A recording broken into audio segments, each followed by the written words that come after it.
அல்லேலூயா. ஆண்டவராகிய இயேசு கிறிஸ்து நாமத்தினாலே உங்களை யாவருக்கு அன்பின் நல்வாழ்த்துக்கள். எல்லாரும் எப்படி இருக்கீங்க? நல்லா இருக்கீங்களா? எப்படி கடந்த 4-5 வாரங்களாக நம்ம பொருளாதாரத்தை பற்றி பேசிக்கொண்டே வருகிறோம். இதெல்லாம் நீங்கள் ஃபேமிலியில் நீங்கள் அதை பயன்படுத்துகிறீங்களா, மெயின்டைன் பண்ணுறீங்களா? கற்றுக்கொண்டதெல்லாம் நீங்கள் லைஃப்பில் ப்ராக்டிஸ் பண்ணால் தான் நீங்கள் கண்டிப்பாக பொருளாதாரத்தில் என்ன செய்ய முடியும், மேலே கண்டிப்பாக வர முடியும். எனவே ஆண்டவர்கள் அதிகமாக ஆசீர்வதிப்பாராக. நாங்கள் உங்களுக்கு என்னெல்லாம் சொல்லித்தரோமோ அதெல்லாம் நாங்கள் ஃபாலோ பண்ணிட்டு இருக்கிறோம். எனவே அது எங்களுக்கு ரொம்ப பிரயோஜனமாக இருக்குது. அதனால தான் நாங்கள் கற்றுக்கொண்டதை கடைபிடிக்கிறதை உங்களுக்கு நாங்கள் என்ன செய்கிறோம், சொல்லுகிறோம். அது உங்களுக்கு நிச்சயம் ஆசீர்வாதமாக காணப்படும். எனவே மீண்டுமாக இந்த நிகழ்ச்சிக்கு உங்கள் அன்போடு கூட வரவேற்கிறோம். குடும்ப நலன், அதாவது கடன் வாங்குறதை பற்றி இந்த தொடர்ந்து 2-3 வாரங்கள் பேசும்படியாக விரும்புகிறோம். அது உங்களுக்கு ரொம்ப பிரயோஜனமாக இருக்கும். இந்த பாடங்கள் உண்மையிலே உங்கள் வாழ்க்கையில் ஒரு பெரிய மாற்றத்தை நிச்சயமாய் கொண்டு வரும். ஜெபத்தோடு ஆரம்பிப்போம். ஆண்டவர் நம்ம அதிகமாக ஆசீர்வதிப்பாராக. பரிசுத்தமுள்ள நல்ல ஆண்டவரே, அருமையான ஆசீர்வதிக்கப்பட்ட காலை வேளைக்காக மகர்கள் நன்றி செலுத்துகிறோம். ஆண்டோடைய பிள்ளைகள் ஆண்டவரே, ஐஸ்வர்யம் கனம் உம்மாலே வருகிறது என்று வேதத்தில் சொல்லப்படுகிறது. இந்திய தேசத்தில் இருக்கிற ஆண்டவரை ஏற்றுக்கொண்ட அனைத்து மக்களும் ஆண்டவரே ஒரு கடன் இல்லாத வாழ்க்கை வாழும்படி ஆண்டு கிருபை தரப் போகிறதுக்காக ஸ்தோத்திரம். ஆண்டவரே, கடன் எங்கள் வாழ்க்கையில் எவ்வளோ பெரிய பிரச்சனைகளை கொண்டு வருகிறது. பணத்தை சரியாக கையாளவில்லை என்றால் எங்கள் வாழ்க்கையில் பெரிய பிரச்சனை கொண்டு வருகிறது என்று நாங்கள் அறிந்திருக்கிறோம். எனவே இந்த வேளையில் ஆண்டவர் எங்களோடு கூட நீ பேசுவீராக. இந்த நிகழ்ச்சியை பார்த்து கொண்டிருக்கிற தேவ பிள்ளைகளை உம்முடைய கரத்தில் ஒப்பு கொடுத்து நாங்கள் செபிக்கிறோம். ஆண்டவரே, கர்த்தருடைய பரிசுத்த ஆவியானவர் பெரிய காரியங்களை செய்கிறாங்க. இயேசு கிறிஸ்துவின் நாமத்தில் ஜெபிக்கிறோம் நல்ல பிதாவே. ஆமென், ஆமென், ஆமென். ஹல்லேலூயா. பாடலை பாடி ஆண்டவர் நாமத்தை மகிமைப்படுத்துவோம். கிருபாச்சர் அவர்களுக்கு ஒரு பாடல்களை தருவார். ஆமென். கர்த்தர் நல்லவர். இந்த காலை வேளையில் கூட விசேஷமா இந்த நாளில தேவனை மகிமைப்படுத்தி ஒரு பாடலை பாடுவோம். இது குடும்பம் நிகழ்ச்சியா இருக்கிறபடினால நிச்சயமாக கர்த்தர் நம்ம குடும்பங்கள்ல தேவன் ஆசீர்வாதத்தை தருகிறவர். நம்ம குடும்பத்தை கர்த்தர் பாதுகாக்கிறவர். நம்முடைய பிள்ளைகளையும் கர்த்தர் பாதுகாக்கிறவர். கணவன் மனைவி பிள்ளைகளா சேர்ந்து நம்ம துதிக்கிற பொழுது கர்த்தர் நிச்சயமாலுமே பெரிய காரியத்தை செய்வார். நீங்களும் குடும்பமாக தெய்வ சமூகத்தில் அமர்ந்து ஒவ்வொரு நாளும் ஆண்டவரை துதிங்க, ஆண்டவரை ஆராதிங்க, ஆண்டவரை போற்றுங்க, வாழ்த்துங்க, வேதத்தை தியானிங்க. குடும்பமா சேர்ந்து ஜெபம் பண்ணுகிற போது கர்த்தர் அந்த குடும்பத்துல சந்தோஷப்படுகிற தேவன், குடும்பத்தை ஆசீர்வதித்து நம்மளை பார்த்து மகிழ பண்ணுகிற மகிழ்ச்சி அடைகிற தேவன். அந்த தேவனை உயர்த்தி ஒரு பாடலை பாடுவோம். நன்றி பலிபீடம் கட்டுவோம். நல்ல தேவன் நன்மை செய்தார். செய்த நன்மைகள் நமக்கு 1000 இல்லைங்களா? எத்தனை நன்மை நமக்கு செய்தார். நம்ம குடும்பத்துக்கு நம்முடைய பிள்ளைகளை கர்த்தர் காத்து கொண்டார். ஒவ்வொரு நாளும் நம்மளை அழகாக நடத்தினார். போக்கிலும் வரத்துல நிறைய பேர் இந்த நாளை காணாதபடி மறைச்சிட்டாங்க. அதனால கர்த்தர் நம்முடைய பிள்ளைகளை கண்ணின் கருமுனையை போல் பாதுகாத்தார் அல்லவா? அந்த நல்ல தேவனுக்கு நன்றி பலிபீடத்தை கட்டி சந்தோஷத்தோடு மகிழ்ச்சியோடு பாடி அவருடைய நாமத்தை நாம் ஆராதனை செய்வோம். நன்றி பலிபீடம் கட்டுவோம். நல்ல தெய்வம் நன்மை செய்தார்.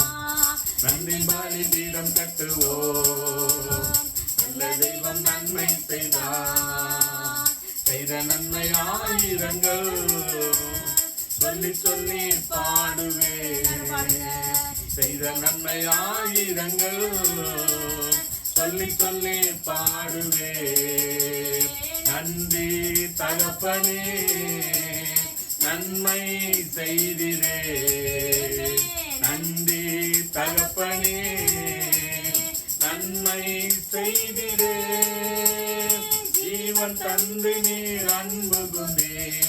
பாவம் நீங்கிட கழுவிட்டீர். ஜீவன் தந்து நீர் அன்பு கொண்டீர். பாவம் நீங்கிட கழுவிட்டீர். உமக்கு சொந்த வாழ பிரித்தெடுத்து உமது ஊழியம் செய்ய வைத்தீர். உமக்கென்று வாழ பிரித்தெடுத்து உமது ஊழியம் செய்ய வைத்தீர். நன்றி தகப்பனே, நன்மை செய்திரே. நன்றி தகப்பனே, நன்மை செய்திரே. சிறந்த முறையிலே குரல் எழுப்போம். சிலுவை ரத்தம் நீர் சிந்தினிரே. சிறந்த முறையிலே குரல் எழுப்போம். சிலுவை ரத்தம் நீர் சிந்தினிரே. ரத்த கோட்டைக்குள் வைத்துக் கொண்டு எதிரி நுழையாமல் காத்து வந்தீர். இரத்த கோட்டைக்குள் வைத்துக் கொண்டு எதிரி நுழையாமல் காத்து கொண்டீர். நன்றி தகப்பனே, நன்மை செய்திரே. நன்றி தகப்பனே, நன்மை செய்திரே. இருளின் அதிகாரம் அகற்றிவிட்டீர். இயேசு அரசுக்குள் சேர்த்து விட்டீர். இருளின் அதிகாரம் அகற்றிவிட்டீர். இயேசு அரசுக்குள் சேர்த்து விட்டீர். உமக்கு சொந்தமாய் வாங்கிக் கொண்டு உரிமை சொத்தாக வைத்துக் கொண்டீர். உமக்கு சொந்தமாய் வாங்கிக் கொண்டு உரிமை சொத்தாக வைத்துக் கொண்டீர்.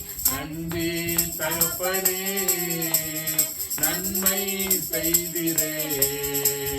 நன்றி தகப்பனே, நன்மை செய்திரே. கண்களை தந்தீரையா, பாடும் உதடுகள் தந்தீரையா. பார்க்கும் கண்களை தந்தீரையா, ஆடும் உதடுகள் தந்தீரையா. உழைக்கும் கரங்களை தந்தீரையா, ஓடும் கால்களை தந்தீரையா. உழைக்கும் கரங்களை தந்தீரையா, ஓடும் கால்களை தந்தீரையா. நன்றி தகப்பனே, நன்மை செய்திரே. நன்றி தகப்பனே, நன்மை செய்திரே. நல்ல ஒரு வீடு தந்தீர், வாழ தேவையான வசதி தந்தீர்.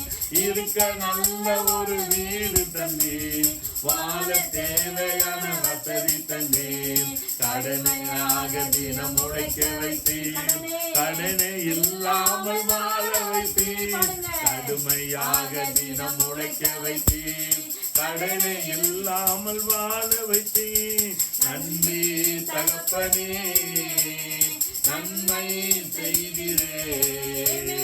நன்றி தகப்பனே, நன்மை செய்திரே. நன்றி பலிபீடம் கட்டுவோம், நல்ல தெய்வம் நன்மை செய்தார். நன்றி பலிபீடம் கட்டுவோம், நல்ல தெய்வம் நன்மை செய்தார். செய்த நன்மை ஆயிரங்கள் சொல்லி சொல்லி பாடுவேன். செய்த நன்மை ஆயிரங்கள் சொல்லி சொல்லி பாடுவேன். நன்றி தகப்பனே, நன்மை செய்திரே. நன்றி தகப்பனே, நன்மை செய்திரே. நன்றி பலிபீடம் கட்டுவோம், நல்ல தெய்வம் நன்மை செய்தார். நன்றி பலிபீடம் கட்டுவோம், நல்ல தெய்வம் நன்மை செய்தார். செய்த நன்மை ஆயிரங்கள் சொல்லி சொல்லி பாடுவேன். செய்த நன்மை ஆயிரங்கள் சொல்லி சொல்லி பாடுவேன். நன்றி தகப்பனே, நன்மை செய்திரே. நன்றி தகப்பனே, நன்மை செய்திரே. குடும்பமே தந்தீரையா, செல்ல பிள்ளைகள் தந்தீரையா. நல்ல குடும்பமே தந்தீரையா, செல்ல பிள்ளைகள் தந்தீரையா. அனைக்கும் கணவரை தந்தீரையா, அன்பு மனைவியை தந்தீரையா. அனைக்கும் கணவரை தந்தீரையா, அன்பு மனைவியை தந்தீரையா. நன்றி தகப்பனே, நன்மை செய்திரே. நன்றி தகப்பனே, நன்மை செய்திரே. பலிபீடம் கட்டுவோம், நல்ல தெய்வம் நன்மை செய்தார். நன்றி பலிபீடம் கட்டுவோம், நல்ல தெய்வம் நன்மை செய்தார். செய்த நன்மை ஆயிரங்கள் சொல்லி சொல்லி பாடுவேன். செய்த நன்மை ஆயிரங்கள் சொல்லி சொல்லி பாடுவேன்.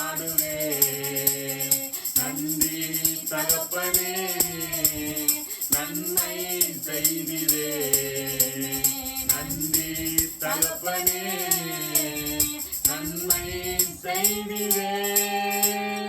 ஹல்லேலூயா ஹல்லேலூயா. ஹல்லேலூயா. ஹல்லேலூயா. ஆண்டவர் நமக்கு நல்ல பிள்ளைகளை தந்திருக்கிறார். ஆமென். அனைக்கும் கணவனை கொடுத்திருக்கிறார். ஆமென். அன்பு மனைவியை தந்திருக்கிறார். ஆமென். ஏதாவது ஒரு பிரச்சனைனா ஆண்டவர் என்ன செஞ்சிருக்காரு, நம்ம குடும்பத்துல நம்ம எல்லாம் குடும்பமா சேர்ந்து பேசுகிற பொழுது, வாய் விட்டு சொல்கிற பொழுது, கணவனோ மனைவியோ ஏதோ பிரச்சனைகள் போது கணவன் மனைவிட்ட சொன்னா மனைவி என்ன செஞ்சிருவாங்க, கணவனை சந்தோஷப்படாதான் பாருங்க. அனைக்கும் கணவன் அன்பு மனைவியை தந்தீரையா என்று சொல்லி ஃபாதர் அழகாக பாடியிருக்கார். நாமும் இந்த வேலையில பாடினோம். நிச்சயமானுமே கத்த நம்ம குடும்பத்துல மகிழ்ச்சியை தந்திருக்கிறார், நல்ல குடும்பத்தை தந்திருக்கிறார். அந்த நல்ல தேவனுக்கு இந்த வேலையில ஆண்டவரே இந்த குடும்பமாக உங்க சமூகத்துல அமரமுடியான நல்ல பாக்கியத்தை தந்தீரே. கடந்த ஒவ்வொரு நாளும் ஆண்டவர் உங்களையும் என்னையும் கத்தர் கண்ணின் கருமணியை போல பாதுகாத்தார். அந்த நல்ல தேவனுக்கு கொஞ்ச நேரம் வாயில திறந்து ஏசப்பா ஆண்டவரே மனதாரமை உயர்த்துகிறோம், மனதாரமை ஆராதனை செய்கிறோம் ஆண்டவரே. ஆழத்திலிருந்து ஆண்டவர் கண்டி சொல்லுங்க. ஒருவேளை உங்க குடும்பத்துல ஒருவேளை மகிழ்ச்சி இல்லாம இருக்கலாம், ஒருவேளை சந்தோஷம் இல்லாம இருக்கலாம். இந்த நாள்ல ஜெபிக்க வந்திருக்கிற ஒவ்வொருவருக்கும் ஆண்டவர் நிச்சயமாக நம்ம ஜெபிக்கிற பொழுது ஆண்டவர் அவருடைய வார்த்தையை நம்ம கேட்கிற பொழுது ஆண்டவர் நம்ம உள்ளத்துக்குள்ள ஒரு மகிழ்ச்சியை தருவார். அப்படியே இல்லத்துல சமாதானத்தை தருவார், நம்ம குடும்பத்துல ஆரோக்கியத்தை தருவார். அது நல்ல தேவனை வாயில திறந்து ஏசப்பா உமக்கு நன்றி அப்பா, நன்றி அப்பா என்று சொல்லி அவரை உயர்த்தி நாம் ஆராதிப்போமா. ஹல்லேலூயா. நன்றி ஆண்டவரே, நன்றி ஆண்டவரே. இயேசப்பா உமக்கு ஸ்தோத்திரம் அப்பா. நன்றி ஆண்டவரே, நன்றி தெய்வமே, நன்றி இயேசுவே. நீ நல்லவர் அப்பா, உம்மை நேசிக்கிறேன், ஆர்வமோட நேசிக்கிறேன். பாடுங்க. அப்பா உம்மை நேசிக்கிறேன், ஆர்வமுடன் நேசிக்கிறேன். எப்போதும் உம் புகழ்தானே, என் நேரமும் உம் ஏக்கம்தானே. எப்போதும் உம் புகழ்தானே, என் நேரமும் ஏக்கம்தானே. எல்லாம் நீர்தானே அப்பா, எல்லாம் நீர்தானே அப்பா. உம்மை நேசிக்கிறேன், ஆர்வமுடன் நேசிக்கிறேன் அப்பா. உம்மை நேசிக்கிறேன், ஆர்வமுடன் நேசிக்கிறேன். பலியாகி என்னை மீட்டீரையா, பாவங்கள் சுமந்து தீர்த்தீரையா. பலியாகி என்னை மீட்டீரையா, பாவங்கள் சுமந்து தீர்த்தீரையா. ஒளியாய் வந்தீரையா ஐயா, ஒளியாய் வந்தீரையா. அப்பா உம்மை நேசிக்கிறேன், ஆர்வமுடன் நேசிக்கிறேன் அப்பா. உம்மை நேசிக்கிறேன், ஆர்வமுடன் நேசிக்கிறேன். ஜெபமே ஜீவனாகணும், ஜெயக்கொடியேவே லக்காகணும். ஜெயமே எனது ஜீவனாகணும், ஜெயக்கொடியேவே லக்காகணும். ஊழிய உணவாகணும் ஐயா, ஊழிய உணவாகணும். அப்பா உம்மை நேசிக்கிறேன், ஆர்வமுடன் நேசிக்கிறேன் அப்பா.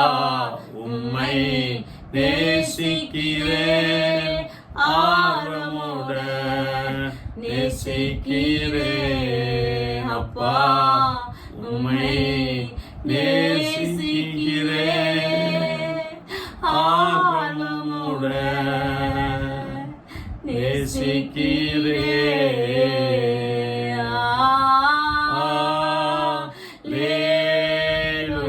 ஆராதனை செய்வோம். பார்த்து கொண்டிருக்க அன்பு கர்த்தருடைய பிள்ளைகளே, ஆண்டவருக்கு இந்த வேளையில உங்களுக்கு பெரிய காரியத்தை செய்ய அவர் வல்லவர். அல்லேலூயா. அல்லேலூயா. ரிதலனா சந்தரரரரரரரரா.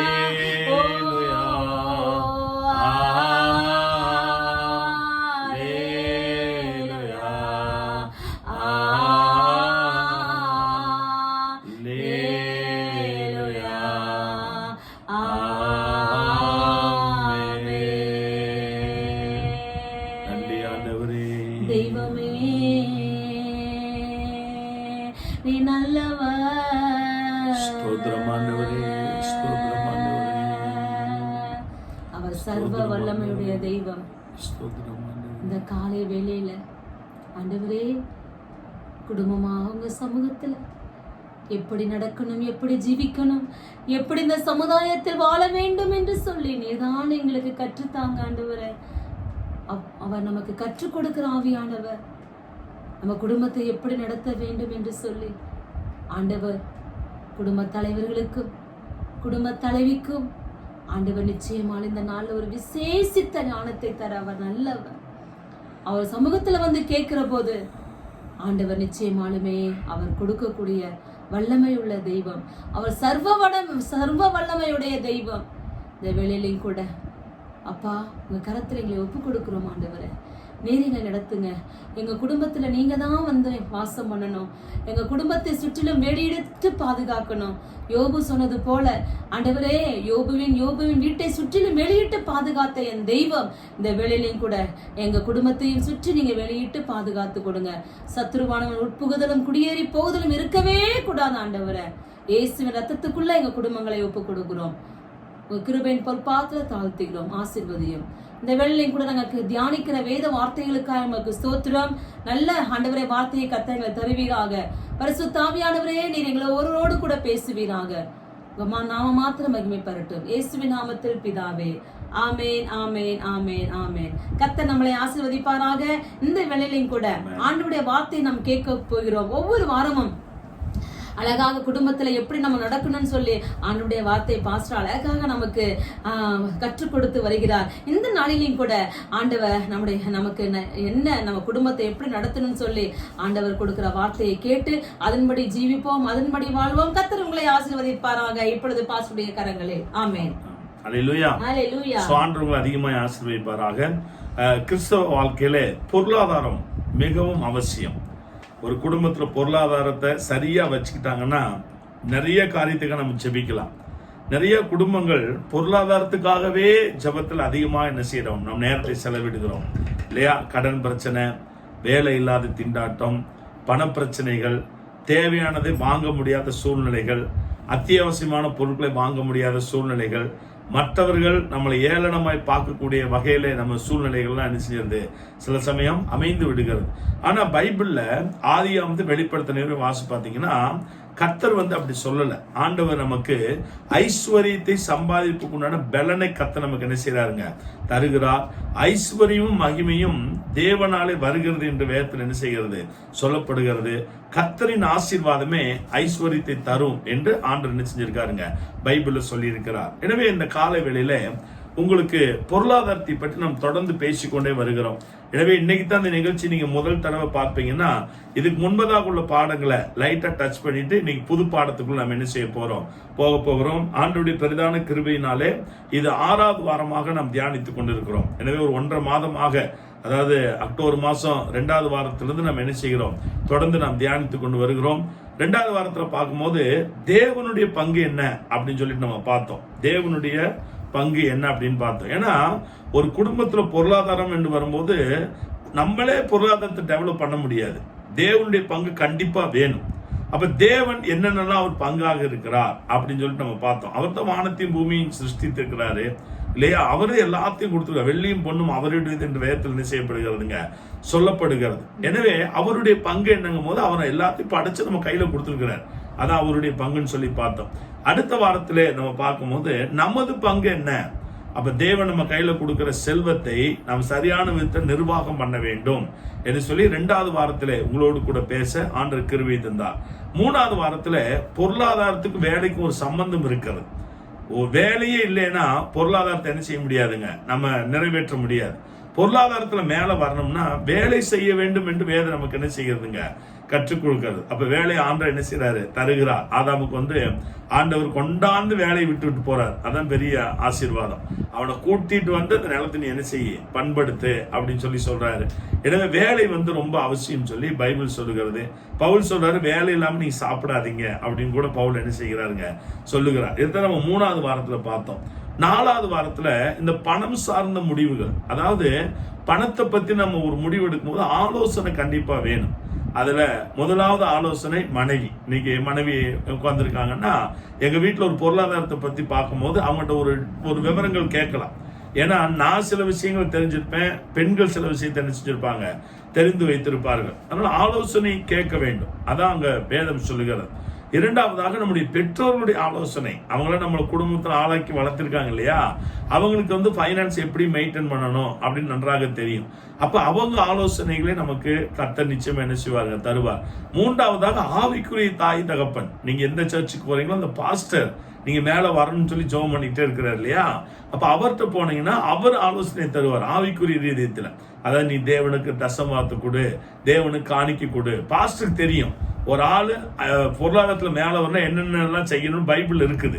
அதெல்லாம் அதை மைண்ட்ல வச்சு ஆலோசனை என்ன செய்வாருங்க, கொடுப்பாருன்னு சொல்லி நம்ம பார்க்கிறோம்.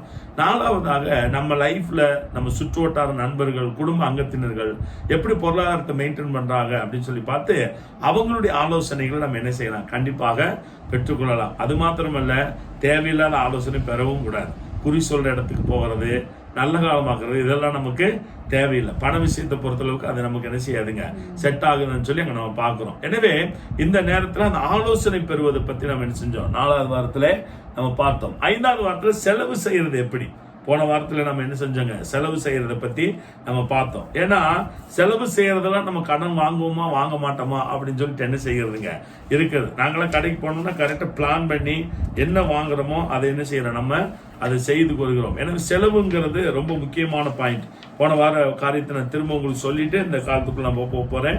முதலாவது, நம்ம லைஃப்ல செலவு செய்யும் போது திருப்தியா இருக்க கற்றுக்கொள்ள வேண்டும். அதனால எவ்வளவு வேணா சம்பாதிக்க, எவ்வளவு வேணா செலவு நம்ம யாரும் கேட்க போறது இல்லை.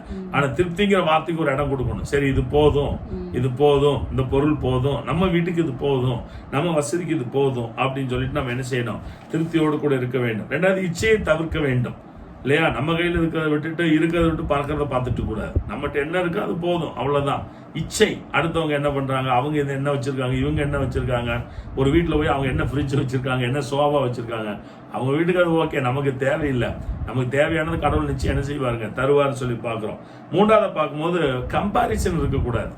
கம்பாரிசன், அவங்கவுங்க வருமானம்னு ஒண்ணு இருக்கு, அது கேட்டதுல குடும்பம் நடத்தணுமே ஒழிய நம்ம அடுத்தவங்களோட வருமானத்தை ஒப்பிடாம நம்ம போய் பொருட்களை மட்டும் என்ன செய்யக்கூடாதுங்க, கம்பாரிசன் பண்ணக்கூடாதுன்னு சொல்லிட்டு நாங்க பாக்குறோம். 4வது, எளிமையாக வாழ வேண்டும். நீங்க என்னதான் ஆடம்பரமா இருந்தாலும் ஒன்றும் ஆக போறது இல்லை. அதனால நமக்கு வர்ற பணத்துல ஒரு தூங்குறதுக்கு ஒரு இடம், போடுறதுக்கு ஒரு ட்ரெஸ், சாப்பாடு போதுது, அவ்வளவுதானே. இதுக்கு மேல என்ன வேணும்? அதனால நம்ம நிம்மதியா என்ன செய்வோம், வாழ வேண்டும் சொல்லி நம்ம பார்க்கிறோம். 5வது, ஆண்டவர் தான் நம்ம தேவைகளை சந்திக்கிறார், அதுல எந்த மாற்றமுமே கிடையாது. அதனால நம்ம தேவைகள் சந்திக்கப்படுவதற்காக நம்ம வேற முயற்சியில எடுக்கக்கூடாது. தேவனை நம்பி இருக்கும் போது தேவன் என்ன செய்யறார், தேவைகளை சந்திக்கிறார்னு சொல்லி பார்க்கிறோம். 6வது, விளம்பரத்தை அவாய்ட் பண்ணிடணும். அட்வர்டைஸ்மெண்ட் டிவில தட்டி எறியணும் பாருங்க இல்லையா, அதெல்லாம் நமக்கு வாழ்க்கைக்கு ஆகாது. அவன் ஏன் அட்வர்டைஸ்மெண்ட் நோக்கமே என்ன தெரியுமா, நம்ம மூலமா அவன் பணம் சம்பாதிக்கணும், அதுதான் அவனுடைய நோக்கம். அதனால விளம்பரத்துக்கு நிறைய பணம் செலவு பண்றாங்க. ஏன் அவ்வளவு தூரம் செலவு பண்றாங்கன்னா, அவ்வளவு பணத்தை விட அதிகமாவே நம்மகிட்ட என்ன செஞ்சிருவாங்க, வாங்கிடுவாங்க. ஒரு பொருளுடைய விலை அப்படின்னு சொல்லிட்டு அதிகமா பாக்குறோம். 7வது பார்க்கும்போது ஒரு பட்ஜெட் நம்ம கண்டிப்பா தேவை. வரவு செலவு கண்டிப்பா இருந்தாதான் நம்ம லைஃப்ல மேல என்ன செய்ய முடியும், வர முடியும்னு சொல்லி பாக்குறோம். சரி, கடனை பத்தி பார்ப்போம். ஆனா கடனை பத்தி பார்க்கும்போது பெரிய ஒரு லெசனா இருக்கிறதுனால பார்த்து நம்ம பிரிச்சுக்கலாம். இன்னைக்கு என்ன பார்க்க போறோம், கடன்னா என்ன, கடனை பத்தி பைபிள் என்ன சொல்லுது, அதை நம்ம ஒரு வாரத்துல பார்க்க போறோம். அடுத்த வாரத்துல கடன் வாங்க தூண்டுகிற சில காரணங்கள் என்ன அப்படின்னு சொல்லிட்டு பார்க்க போறோம். 3வது வாரத்துல கடன்ல இருந்து விடுபடுறது எப்படி அப்படின்னு சொல்லிட்டு என்ன செய்ய போறோம், பார்க்க போறோம். 4வது வாரத்துல கடன் எப்பொழுதுதான் ஏற்றுக்கொள்ளப்படுகிறது என்று சொல்லி நம்ம பார்க்க போறோம். இப்படி ஒரு 3-4 வாரங்கள் தொடர்ந்து நம்ம பார்த்து ஜெபம் பண்ணுவோம். இந்த நாட்களிலே கர்த்தர் உங்கள் கடன்களை எல்லாம் கட்ட நிச்சயம் உதவி செய்வார். ஆமென். ஏனென்றால் நம்முடைய ஆண்டோடைய வசனம் நமக்கு தேவையானவற்றை என்ன செய்கிறதுங்க, போதிக்கிறதுன்னு சொல்லி நம்ம வேதத்தில் என்ன செய்கிறோம், பார்க்கிறோம். எனவே நம்முடைய ஆண்டவர் நல்லவராக இருக்கிறார். ஆமென். கடன்னா என்ன அப்படின்னு சொல்லி பார்க்கும்போது, கடன் என்ன இருப்பா, நேயர்களை பார்த்து சொல்லுங்க. கடன்னா இப்போ வாங்கின கடனை கொடுக்கறது தான், அதுதான் கடன். வாங்கின கடனை கொடுக்கறது தான். பணம் இப்போ உங்ககிட்ட வாங்குறோம், அதை எப்படியா அதை திருப்பி கொடுத்துடணும். அதான் பிறருக்கு செலுத்த வேண்டிய பணம். அந்த பணம் நம்மளுடையது கிடையாது. ஆமா. நம்ம இன்னொருத்திட்ட ஒரு 1000 ரூபாய் வாங்கி நம்ம வச்சிருக்கிறோம் செலவுக்கு அவசரமாக. அந்த 1000 ரூபாய் எடுத்து நம்ம செலவு பண்ணிட்டோம். அது செலவு பண்ணும்போது நம்ம பணம் கிடையாது, இது அடுத்தவங்க பணம். அப்ப அந்த பணத்தை நம்ம என்ன செய்யணும், திரும்ப கொடுத்துடணும். அப்ப சுருக்கமா சொல்லலாம், பிறருக்கு செலுத்த வேண்டிய பணம் அப்படின்னு வச்சுக்கலாம். பிறருக்கு செலுத்த வேண்டிய பணம் அப்படின்னா அவர் பணத்தை நம்ம வாங்கிட்டோம், இப்ப அந்த பணத்தை நம்ம அவருக்கு என்ன செய்யணும், கொடுக்கணும். இந்த 2020 கடன் கொடுக்கறதுக்கு நிறைய பேர் இருக்கிறாங்க. ஒரு பெரிய டீமே ஒர்க் பண்ணுது, எல்லாத்தையும் கடனாளி ஆக்கிடணும் இந்தியா ஃபுல்லா. அதான் அவங்களுடைய தரிசனமே. கடன் வழங்கும் முகாம் அப்படின்னு போட்டிருக்காங்க. ஒரு கேம்பெயின் நடக்குது. அங்க போன கடன் எப்படிலாம் கொடுப்பேன்னு சொல்லி ஒரு டீடைல்ஸே கொடுக்குறாங்க. செக்க வச்சுட்டு போயிடுவாங்க. அப்புறம் பார்த்தா மாசம் மாசம் நம்ம தான் கட்டிட்டு இருக்கணும் அந்த ஆபீசர். அப்படி கடன் வழங்கும் முகாம், கடன் வழங்கும் வாரம் போட்டிருக்கான். ஒரு வாரம் ஃபுல்லா கொடுக்குறாங்க. திங்கக்கிழமை சண்டே வரைக்கும் ஃப்ரீயா இருக்கும்போது வாங்க, எப்ப வேணாலும். கடன் மேலா, கடன் மேலன்னா நிறைய பெருசுங்க. எவ்வளவு வேணா கடன் என்ன செய்யறான் தர்றோம். எனக்கு கூட நிறைய SMS வரும், உங்களுக்கு 1 கோடி கடன் வேணுமா அப்படின்ட்டு. நிறைய பேர் எனக்கு ஃபோன் பண்ணுவாங்க. ஃபோன் பண்ணி, சார் உங்களுக்கு எதாவது அமௌண்ட் வேணுமாம்பாங்க. நான் சொல்லி தாராளமாக கொடுங்கம்மா அப்படின்னு சொல்லி கேட்பேன். கேட்டோடனே அவங்க இதெல்லாம் கொண்டு வாங்க. நான் சொல்லுவேன், ஏம்மா நீ தானம்மா ஃபோன் பண்ண, எனக்கு நானா ஃபோன் பண்ணேன், என் நம்பர் உங்களுக்கு எப்படி தெரியும், நீங்களே லிஸ்ட்ல இருந்து எனக்கு ஃபோன் பண்ணீங்க, பணம் தானே நீங்க, இப்போ டாக்குமெண்ட்ஸ்லாம் கொண்டு வான்னு சொல்றீங்களே அப்படின்னு சும்மா பேசுவேன்.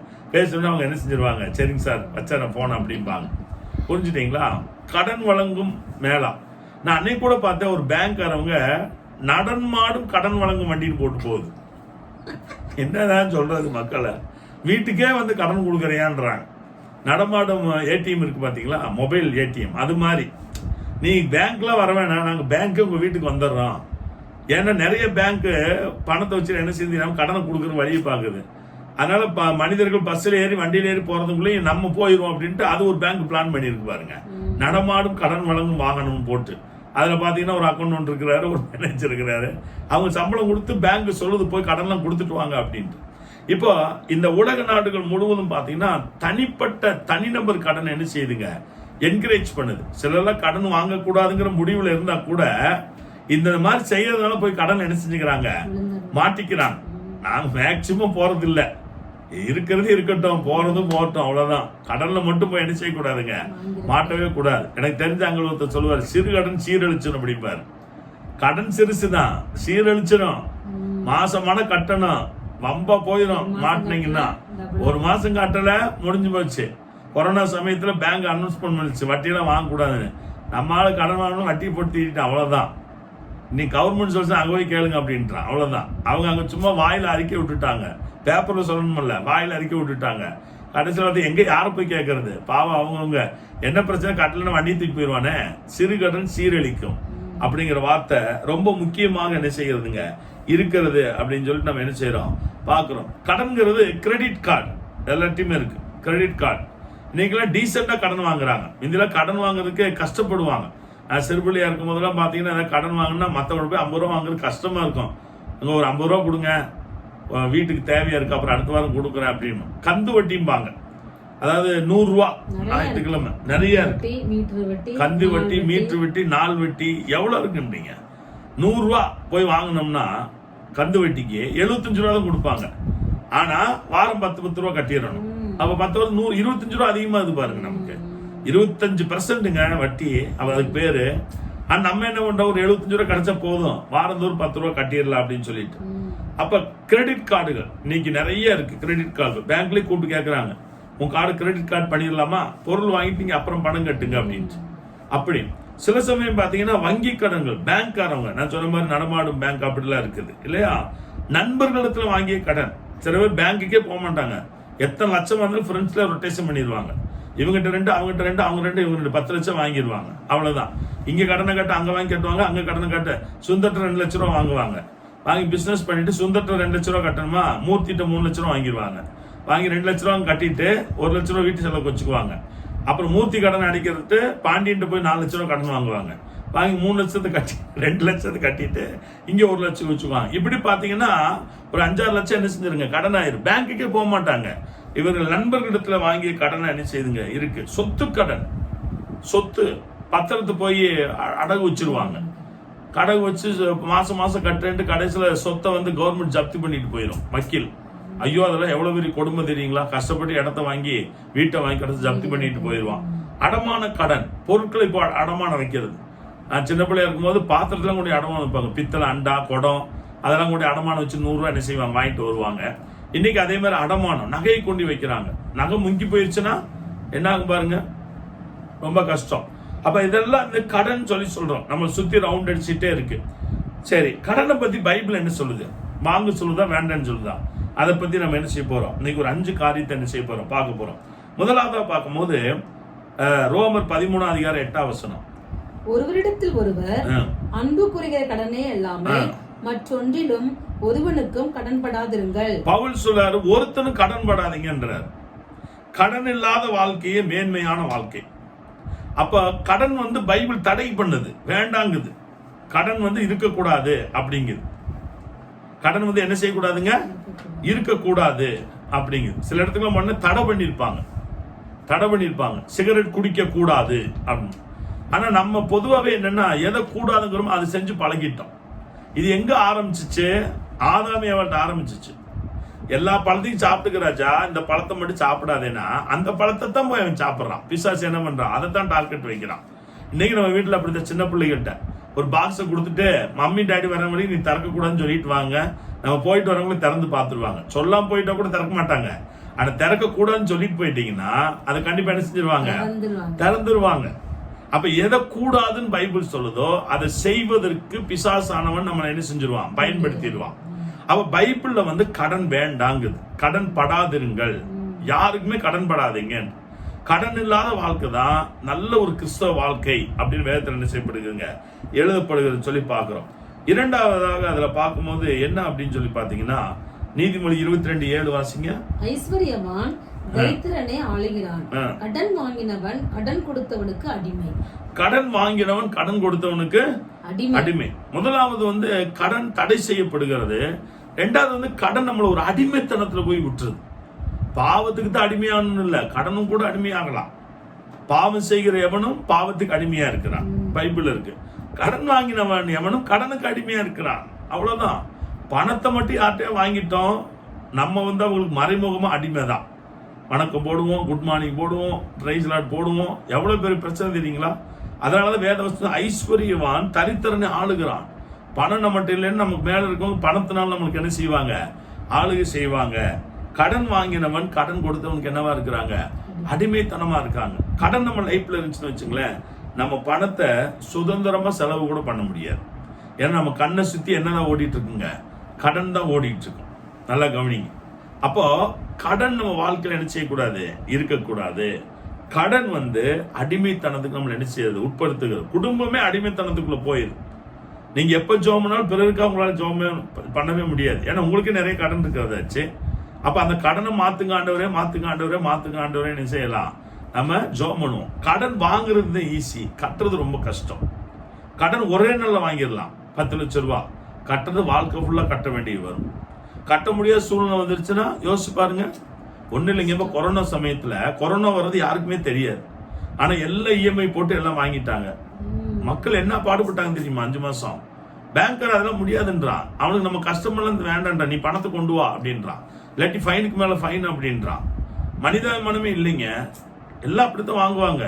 ஏன்னா கடன் வாங்கினோம், கடன் கொடுத்தவனுக்கு அடிமையாச்சு. அவன் சொல்றது நம்ம கேட்டுத்தான் ஆகணும். புரிஞ்சுட்டீங்களா? அப்ப கடன் பாருங்க என்னென்ன வேலை செய்கிறது.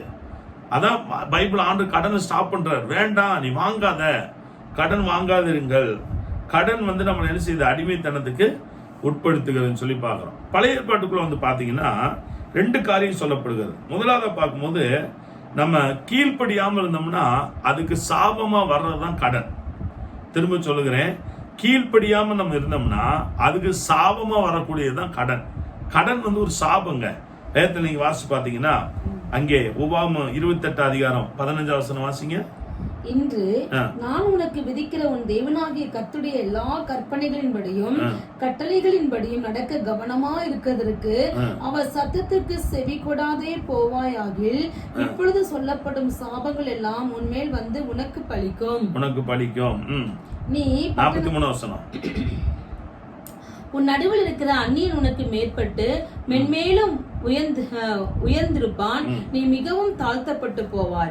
அவன் உன்னிடத்தில் கடன் படுவான், நீ அவனிடத்தில் கடன் படுவாய். அவன் தலையா இருப்பான், நீ வாளா இருப்பாய். சாபம் பாருங்க. ஆண்டவர் சொல்றாரு, என் வார்த்தை கேட்டு நான் சொல்ல நீ கேட்காம போயிட்டேனா நீ இருக்கிற இடத்துல தாழ்த்தப்பட்டு போவாய். அந்நியன் அவன் உனக்கு கடன் கொடுத்துருவான், நீ கடன் வாங்கிடுவ. நீ வந்து வாளா இருப்ப, அவன் வந்து தலையா இருப்பான் ஆளுகு பண்ணுவான். எத்தனை ஆண்டுடைய பிள்ளைகள் புறச்சாதியாண்ட போய் கையிட்டு நிக்கிறாங்க தெரியுங்களா? கடன் வாங்கிட்டு.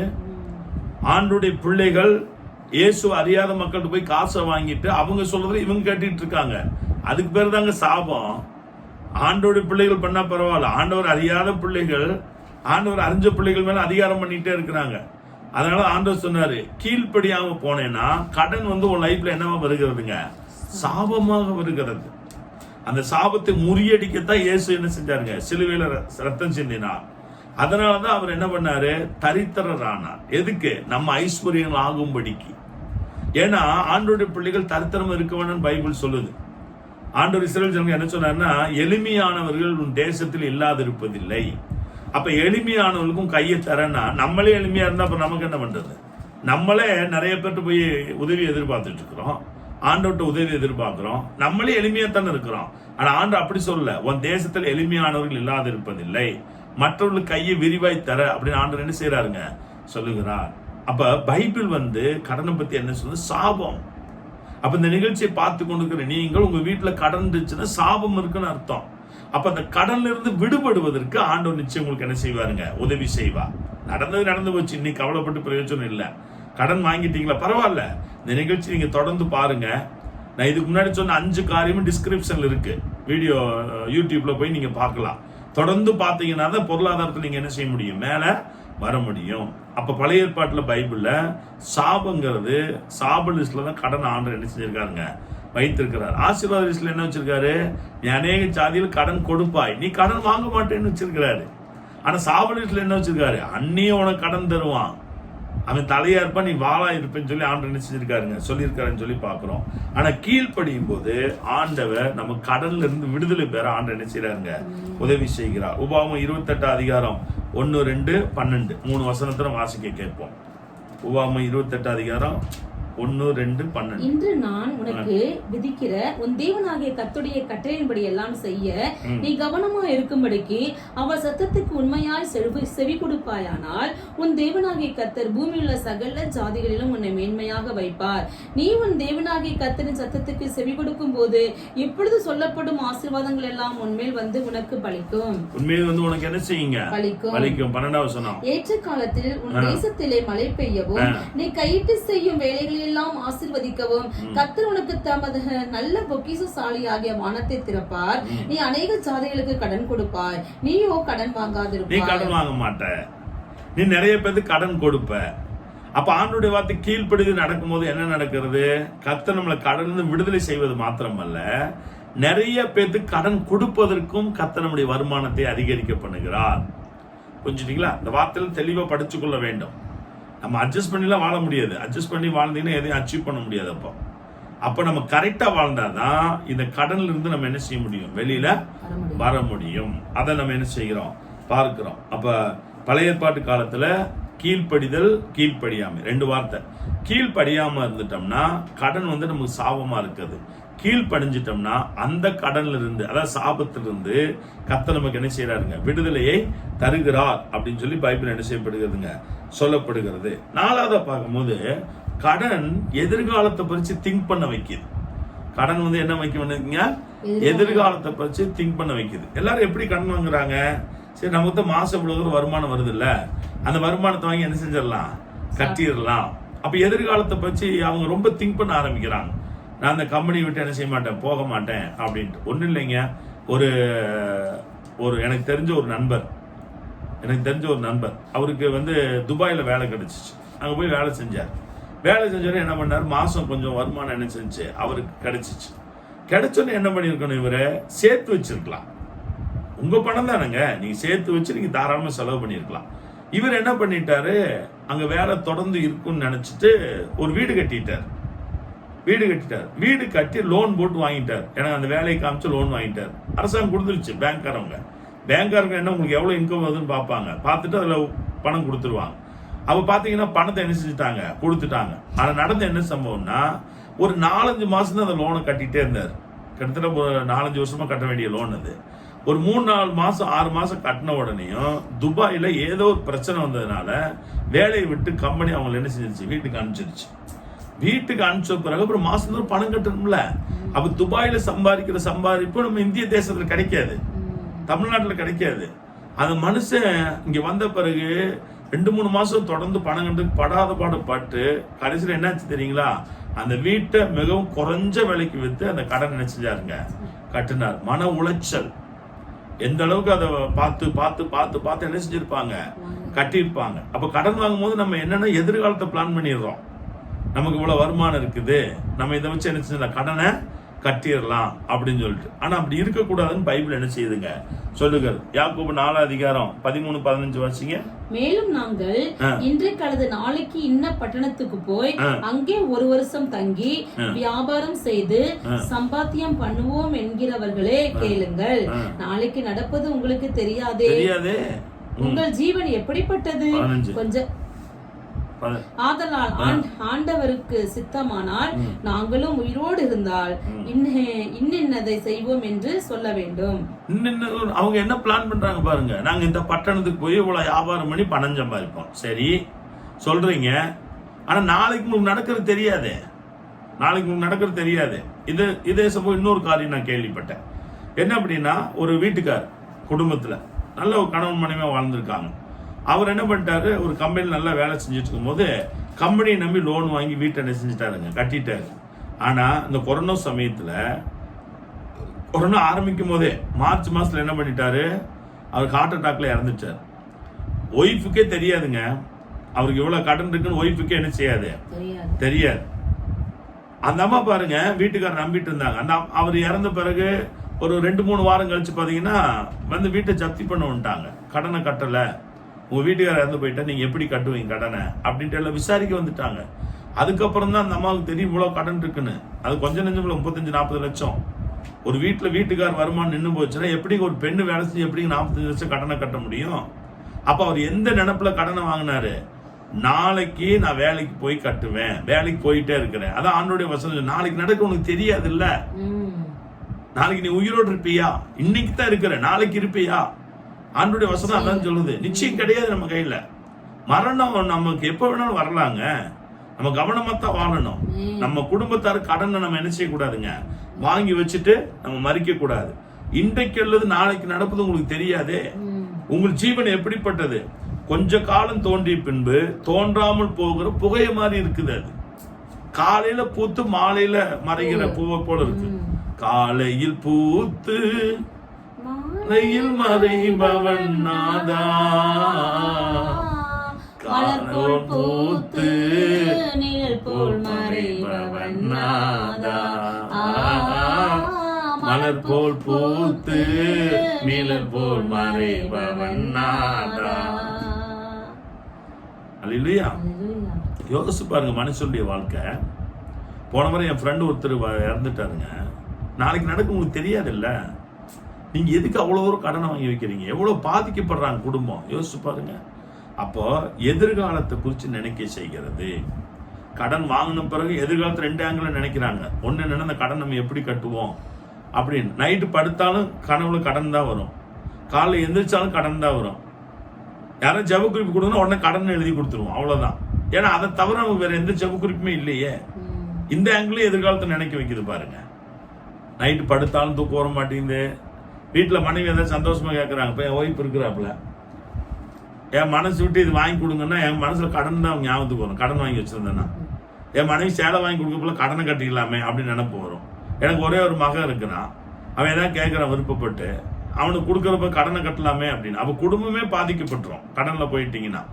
ஒரு காரியத்தை நம்ம சுதந்திரமா சாப்பிடவும் முடியாது, எதையும் செய்ய முடியாது. எதிர்காலம் ஃபுல்லா பாதிக்கப்படும். அதனால இப்படிப்பட்ட கடன் கொடுமையானது, அதுக்குள்ள நம்ம போகவே முடியாது. அந்த இருந்து கர்த்தர் உங்களுக்கு என்ன செய்வாருங்க, விடுதலை தருவதற்கு உண்மையுள்ள தேவனாக இருக்கிறான்னு சொல்லி பார்க்கிறோம். அஞ்சாவதா பார்க்கும்போது சங்கீதம் 37:21 வாசிங்க. துன்மார்க்கன் கடன் வாங்கி செலுத்தாமல் போகிறான், நீதிமானோ இறங்கி கடன் கொடுக்கிறான். துன்மார்க்கன் கடன் வாங்கி செலுத்தாம போகிறான். அப்ப பைபிள் என்ன சொல்லுது, கடன் வாங்கினா திரும்ப செலுத்த சொல்லுகிறது. ஆண்டோடைய பிள்ளைகள் ரொம்ப கவனமா இருக்கணும். கடனை திருப்பி செலுத்தலைன்னா அவங்களுக்கு பேர் துன்மார்க்கன் பைபிள் சொல்லுகிறது. நான் சொல்ல, பைபிள் சொல்லுது. துன்மார்க்கன் தான் கடனை வாங்கி என்ன செய்வான், செலுத்தாம போயிடும். ஒரு இது கேட்கிறேன் பாஸ்டர்யா, அதாவது ஒருத்தருங்க கஷ்டப்படுறாங்க, இப்போ ஒரு பணம் ஒரு தேவை, அர்ஜென்ட் தேவை, இப்போ உங்க கையில இருக்குது, நீங்க ஒருவேளை நம்ம அதை கடனா கொடுக்காம உங்களுக்கு முடிஞ்ச நேரத்துல கொண்டு வந்து கொடுங்க, அப்படி செய்யலாம்ல. அதான் இங்க சொல்லியிருக்க பைபிள் வசனம், நீதிமொழி 3:27-28 வாசி பாத்தீங்கன்னா, நன்மை செய்யும்படி உனக்கு திராணி இருக்கும்போது அதை செய்யத்தக்கது செய்யாமல் இராது. உன்னிடத்தில் பொருள் இருக்கையில் உன் அயரானை நோக்கி நீ போய் திரும்ப வா, நாளைக்கு தருவேன் என்று என்ன செய்யாத சொல்லாத. கிறிஸ்தவ வாழ்க்கை என்பது ஒருத்தருக்கு உதவி செய்யறது தான், தப்பு கிடையாது. அதே சமயம் நம்ம கேட்கக்கூடியதும் வரம்பு மீறி போயிடக்கூடாது. இப்போ கிருபாக்கு எனக்கு பழக்கம் இருக்குன்னு வச்சுங்களேன், நான் கிருபாட்டு போயிட்டு ஒரு 50,000 ரூபாய் கொடுன்னு வாங்கிட்டு எஸ்கேப் ஆயிட்டேன்னா ரொம்ப கஷ்டம். நிறைய சபைகளை பாத்தீங்கன்னா சபையை விட்டு வேற சபைக்கு போயிருவாங்க, போன் அட்டன் பண்ண மாட்டாங்க, ஏன்னா வரம்பு மீறி வாங்கிட்டாங்க. அதனால அதே இது கிருபாட்டேன்னா ஒரு 3,000 ரூபாய் வாங்குறேன்னு வைங்க, கிருபா 3,000 ரூபாய் மன்னிச்சிருவாப்புல. சரி பரவாயில்ல, 3,000 தானே, இப்போ நான் ஊழியத்தில் இருக்கிறேன், யாராவது அவசரத்துக்கு வந்து கேட்பாங்க, கொடுத்துருவோம். சரி இருந்தாங்க, ஒரு ஊழியத்துக்கு தானே, ஒரு தேவைக்காக கேட்குறான்னு, அதுக்காக அவங்க திரும்பி தருவாங்க அப்படிங்கிற நம்ம சில சமயம் என்ன செய்ய முடியல, எதிர்பார்க்க முடியல. அதனால கொஞ்சமா போகும்போது சரி பரவாயில்ல, ஆண்டவர் அவங்களோட கூட இருக்கிறாரு. ஆனா இப்ப கர்த்தருடைய பிள்ளைங்க அப்படி செய்யாம அந்த பணத்தை என்ன செய்யறாங்க, வட்டிக்கு அப்படி கொடுக்குறாங்க. செய்யக்கூடாது, செய்யவே கூடாது. ஆனா ஒரு சிலர் தான் வசனத்தின்படி என்ன செய்யறாங்க, கடன் வந்து சரி பிரியப்பட்டு மனசார கொடுத்து உங்களுக்கு முடிஞ்ச நேரத்தை கொண்டு வந்து கொடுங்கறாங்க. ஆனா கர்த்தருடைய பிள்ளைங்க ஆலயத்துக்கு போகிற வார்த்தையை சத்தியத்தை கேட்கிறவர்களே பணத்தை என்ன செய்யறாங்க, வட்டி கொடுக்க கூடாது. வட்டி கொடாயாக பணத்தை வட்டியின் மூலம் வருகிற வருமானம் தேவன் தான் நமக்கு ஐஸ்வர்யத்தை தரணும். கர்த்தரின் ஆசீர்வாதமே ஐஸ்வர்யத்தை தரும். அதாவது தேவன் கொடுக்காத எதுவுமே நமக்கு வந்து ஆசீர்வாதத்தை தராது. பணம்னு இல்லை, எல்லாமே. ஒரு மருந்து மாத்திரை சுகத்தை கொடுக்கலாம் இல்லையா, ஆயுர்வேதிக் இருக்கு, என்னென்னமோ சொல்றாங்க, எல்லாம் கொடுக்கலாம். ஆனா தேவன் கொடுக்கிற சுகம் தான் நிரந்தரம். ஆண்டவர் கொடுக்கிற சுகம் நமக்கு பெருசு, தேவன் கொடுக்கிற பணம் நமக்கு பெருசு, தேவன் கொடுக்கிற ஆகாரம் நமக்கு பெருசு. அது 5 அப்பம் 2 மீன் தான், வேற எதுவும் எக்ஸ்ட்ரா இல்ல கிடையாது. அதே ஜனங்களுக்கு திருப்தியா தான் இருந்துச்சு. அதனால திரும்ப திரும்ப இயேசு என்ன செஞ்சாங்க, தேடுனாங்கன்னு பைபிள் என்ன செய்யப்படுகிறதுங்க, சொல்லப்படுகிறது. இப்ப 5ஆவதா பார்க்கும்போது கடனை திருப்பி செலுத்த சொல்லி பைபிள் சொல்லுது. ஒருவேளை இந்த நிகழ்ச்சியை பார்த்துக்கிட்டு இருக்க நீங்க கடன் வாங்கியிருந்தீங்கன்னா தயவு செய்து திருப்பி செலுத்திடுங்க. ஆண்டவர்கிட்ட கேளுங்க, ஆண்டவர் உங்களுக்கு கண்டிப்பா ஹெல்ப் பண்ணுவார். செலுத்தாம இருக்கவே இருக்காதீங்க. அடுத்தவங்க பணம் நமக்கு வேண்டாங்க, அடுத்தவங்க பொருள் நமக்கு வேண்டாங்க. இச்சையாதிருப்பாயின்னு ஆண்டவர் சொல்லியிருக்காரு. பணமும் தான், அது பணமும் தான். ஒருத்தட்ட பணம் இருந்துச்சுன்னு வைங்களேன், ரொம்ப நெருங்கில பழகுவாங்க. நான் ஊழியத்தில் ஆண்டவருக்கு 20 வருஷமா இருக்கிறேன். ஆனா மேக்சிமம் எனக்கு பணக்காரங்களும் அதிகமா பழக்கம் கிடையாது. நான் அதை இந்த லைவ்ல நான் ஓப்பனா சொல்றேன். நான் எனக்கு தெரிஞ்சவங்களும் ரொம்ப ஏழை குடும்பங்கள், நடுத்தர மக்கள், அவ்வளவுதான். நான் பணக்காரங்க வீட்டுக்கு அடிக்கடி போறதும் கிடையாது, அப்படி அவங்க ஏத்துக்கிறதும் கிடையாது. நமக்கு அது ரொம்ப கஷ்டமா மாறிடும். அதனால பழக்கம்லாம் கிடையாது. ஆனா கர்த்தர் என்னை ஆண்டவர் போஷிக்கிறார், நடத்தி வைக்கிறார். காரணம் என்னன்னா, என்னுடைய நம்பிக்கை பணக்காரவும் கிடையாது, என்னுடைய நம்பிக்கை பணத்தை தருகிற இயேசு. அவரை நம்பும் பொழுது கர்த்தர் நம்முடைய வாழ்க்கையில் என்ன செய்யறாருங்க, ஒரு குறை இல்லாமல் நம்ம என்ன செய்யறாருங்க, நடத்துகிறாரு. அப்ப இந்த 5 காரியத்தை ABCDE 5 காரியத்தை நீங்க நம்ம பார்த்தோம், கொஞ்சம் கொஞ்சமா பார்ப்போம். கடனை பத்தி பைபிள் என்ன சொல்லுது அப்படிங்கிறத நம்ம இன்னைக்கு பார்த்தோம். அடுத்த வாரத்துல கடன் வாங்க தூண்டக்கூடிய சில காரணங்கள், ஏன் மனிதன் கடன் வாங்குகிறான் அப்படின்னு அடுத்த வாரத்துல என்ன செய்வோம் பார்ப்போம். இன்னைக்கு பார்த்த 5 நான் என்ன செய்யறேன் திரும்ப உங்களுக்கு ஞாபகப்படுத்துகிறேன். வாசிங்க வசனம். நீதிமொழி நீதிமொழிகள் 3ஆம் அதிகாரம் 27 சொல்லிட்டேன். வாசி. நன்மை செய்யும்படி உனக்கு திராணி இருக்கும்போது அதை செய்யத்தக்கவளுக்கு செய்யாமல் இராதே. உன்னிடத்தில் பொருள் இருக்கையில் உன் அயலானை நோக்கி நீ போய் திரும்பி வா, நாளைக்கு தருவேன் என்று சொல்லாதே. உன் அயலானா மற்றவனை பத்தி ஆண்டவர் சொல்றாரு. அதான் ஆண்டவர் சொல்றாருல, நீ கடன் கொடுப்பான்னு சொல்லியிருக்காரு. அப்ப அயலான்னு சொல்றாரு, மற்றவன். பொருள் இருக்கும் போது நாளைக்கு வான்னு நீ என்ன செய்யாத, சொல்லாத. திராணி இருந்துச்சுன்னா கண்டிப்பா எல்லாத்துக்கும் என்ன செய்ய, ஹெல்ப் பண்ணு. நீ ஹெல்ப் பண்ண கர்த்தர் உதவி செய்வார். ஏழைக்கு இறங்குகிறவன் கர்த்தருக்கே கடன் கொடுக்கிறான். நீ ஏழைக்கு இறங்கும் போது கர்த்தருக்கே கடன் கொடுக்கிற. அவன் கொடுத்ததே அவர் திரும்ப கொடுப்பார். பைபிள் என்ன செய்யுதுங்க, சொல்லப்படுகிறது.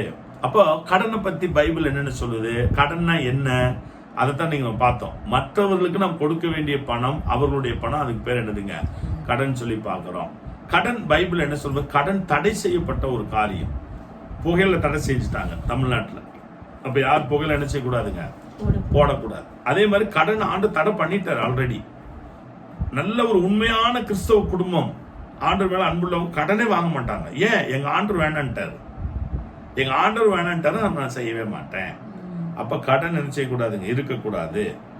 ரெண்டாவது, கடன் நம்மள அடிமைத்தனதுக்கு. கடன் யார்கிட்ட வாங்கினாலும் அவன் நம்ம ஆளுக்கு செய்ய ஆரம்பிச்சிருவான். நம்ம எதுக்கு எல்லாத்துக்கும் அடிமையா இருக்கணும்? ஒரே அடிமை இயேசுக்கு மட்டும்தான். அல்லேலூயா. ஒரே அடிமை யாருக்குங்க, இயேசுக்கு. இயேசுதான். அவர் நம்மள அப்படி அடிமையா மாதிரி நடத்த மாட்டாரு. சுதந்திர வழியை தான் ஆண்டவர் என்ன செய்யறாருங்க, நடத்துகிறார் இல்லையா. மூணாவது, பழைய ஏற்பாட்டு காலத்துல கீழ்ப்படியாட்டி தான் கடன். கீழ்ப்படிஞ்சா கடன்ல இருந்து விடுதலை. அப்ப நம் தேவனுடைய வார்த்தை கீழ்ப்படியும் போது கர்த்தர் கடன்ல இருந்து என்ன செய்யறார், விடுதலையே தருகிறார் இல்லையா. நாலாவதை பார்க்கும்போது கடன் எதிர்காலத்தை குறித்து நினைக்க செய்கிறது. ஃபியூச்சர் ஃபுல்லா கடன்ல லாக் ஆயிரும். நம்ம மைண்ட்ல ஓடிக்கிட்டே இருக்கும். நிம்மதியா சாப்பிட முடியாது, தூங்க முடியாது, எல்லாம் பிரச்சனை. அதெல்லாம் வேண்டான்றார். ஐந்தாவது பார்க்கும்போது கடனை என்ன செஞ்சிருங்க, திருப்பி செலுத்திடுங்க. நீங்க யார்கிட்ட கடன் வாங்கினாலும் சரி, அது உண்மையா கடன் என்ன செஞ்சிருங்க, திருப்பி செலுத்திருங்கன்னு சொல்லி சொல்லப்படுகிறது. அடுத்த வாரம் ஏன் கடன் வாங்குறதுன்னு சொல்லி நம்ம பார்க்க போகிறோம். ஆண்டு உங்களை அதிகமாக ஆசீர்வதிப்பாராக. கர்த்தருடைய பிள்ளைகளே, தேவனை ஆராதிக்கிறவங்களே, கடன் மட்டும் வாங்காதீங்க. கடனுக்கு நம்ம நோய் சொல்லுவோம், கர்த்தர் நம்ம நிறைவாய் ஆசீர்வதிப்பார். உங்களுக்காக ஜெபம் பண்றோம், கர்த்தர் ஆசீர்வதிப்பாரா. கண்களை மூடுவோம்.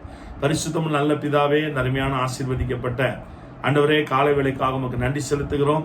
குடும்ப பொருளாதாரத்தை ஆசீர்வதிக்கிற தேவன், கடந்த 5 வாரங்களாக தொடர்ந்து நாங்கள் பார்த்து கொண்டு வருகிறோம். பொருளாதாரத்தில் எங்களை ஆசீர்வதிப்பிற்கு உமக்கு பங்கு இருக்கிறது, எங்களுக்கும் பங்கு இருக்கிறது ஆண்டவரே. அப்பா, நாங்கள் வேலை செய்ய வேண்டும் என்று நீர் வேதத்தில் சொல்லியிருக்கிறீர் ஆண்டவரே. பணம் சார்ந்த முடிவுகள் இருக்கும்போது வீட்டில் எல்லாம் கன்சல்ட் பண்ணணும்னு நீங்க சொல்லியிருக்கிறீங்க. போன வாரத்தில் செலவு செய்யறது குறித்து எங்களோடு கூட பேசுனீங்க. இந்த வாரத்தில் கடனை பத்தி பைபிள் என்ன சொல்லுதுன்னு நீங்க பேசுனீங்க. அதற்காக உங்களுக்கு ஸ்தோத்திரம். தொடர்ந்து இப்படிப்பட்ட சத்தியங்களை அறிந்து கொள்வதன் மூலம் ஒரு கடன் இல்லாத வாழ்க்கையுடைய பிள்ளைகளுக்கு நீ தரப்போகிறதுக்காக உங்களுக்கு ஸ்தோத்திரம். நீரே பொறுப்படுத்திக் கொள்ளும். இயேசு கிறிஸ்துவின் நாமத்தில் ஜெபிக்கிறோம் நல்ல பிதாவே, ஆமென் ஆமென். நாத்துமாவே கர்த்தரை ஸ்தோத்திரி, முழுமே பரிசுத்த நாமத்தை ஸ்தோத்திரி. நாத்துமாவே கர்த்தரை ஸ்தோத்திரி, கர்த்தர் செய்த சகல பாவங்களும் மறவாதே. ஆமென் ஆமென். ஹல்லேலூயா. God bless you. கர்த்தர் உங்களை அதிகமாக ஆசீர்வதிப்பாராக. மீண்டும் அடுத்த வாரம் செவ்வாய்க்கிழமை என்ன செய்வோம், சந்திப்போம். இன்னைக்கு நைட்டு ப்ரே ஃபார் இந்தியாருக்கு வாங்க, ஜெபம் பண்ணுவோம். நாளை காலை இதே மாதிரி 11 o'clock மறந்துடாதீங்க. கேர் உமன், நல்ல அருமையான பெண்களுக்காக நல்ல ஒரு சிறப்பு கூட்டம். கலந்து கொள்ளுங்கள். ஆண்டவங்க அதிகமாய் ஆசீர்வதிப்பாராக. கேர் டிவி நிகழ்ச்சிகளை தொடர்ந்து பாருங்கள். கேர் டிவி நீங்க சப்ஸ்கிரைப் பண்ணுங்க, லைக் பண்ணுங்க, கமெண்ட் பண்ணுங்க, உங்க நண்பர்களுக்கு ஷேர் பண்ணுங்க. கர்த்தர் உங்களை அதிகமாய் ஆசீர்வதிப்பாராக.